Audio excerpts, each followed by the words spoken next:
and the IRS.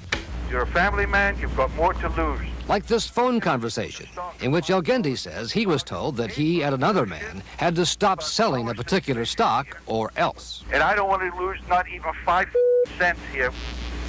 If we have to do a number on him, we'll do a number on him. We'll bring you in, we'll do a number on you. This is not a threat. In another case, Elgindy was summoned to a meeting at this suburban Dallas restaurant and once again told to stop trading in a particular stock, this one listed on the so-called bulletin board market. This ain't coming from me, all right? So I want you to know that. This is Messenger. The messenger told Elgindy that 8 other traders dealing in the same stock had been roughed up while watching their stock screens one day earlier, literally knocked to the floor. A lot of the traders were looking at the box yesterday, but then they were looking up at the ceiling. You understand what I mean? He was sent over to tell me, to get me out. This a big guy? He's a big guy, yeah. That's quite a message. Yeah. So would you please drop the light from my eyes?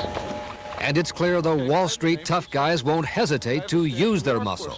As we saw firsthand one night, covering the case of stock promoter Eric Wynn, who, though he denies it, is a reputed associate of the Bonanno Mafia family, convicted in a stock swindling scheme. All right, do you see any markings on any of these people to identify who they are? Are they like little gutter thieves? As Wynn objected to our presence, his companion moved in and roughed up our 2020 camera crew. Whoa! Bro, you push me, man. Don't push me. A rare public glimpse of what's been going on behind the scenes on Wall Street. All of which raises questions about who's watching the store. Many in law enforcement have been highly critical of the National Association of Securities Dealers, the NASD, the industry group charged by law with overseeing brokers and the stocks of companies traded on NASDAQ and bulletin board markets. There should be more emphasis on scrutiny of these companies.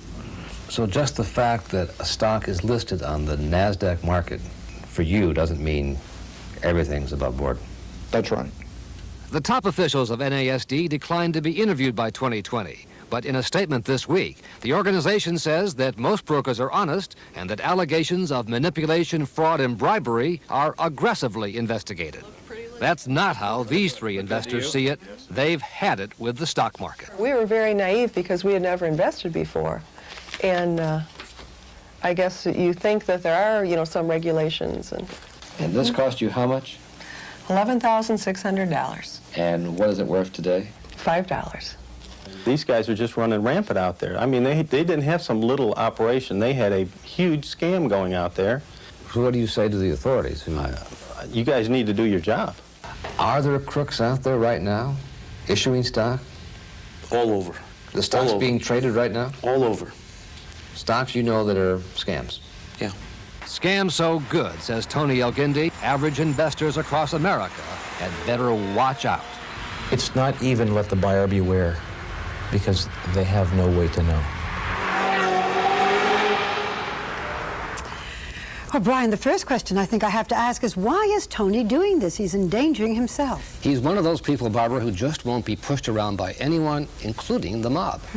Now, he says, look, it's not just buyer beware, you don't know. So what do? This is not happening with the big, well-known names that we No, it's hear. not. It's mostly the smaller brokerage houses that often push these stocks with cold telephone calls, telemarketing sales, pitching stocks that are new to the market, people haven't heard of, with the idea you can get in on the bottom floor and get rich quick.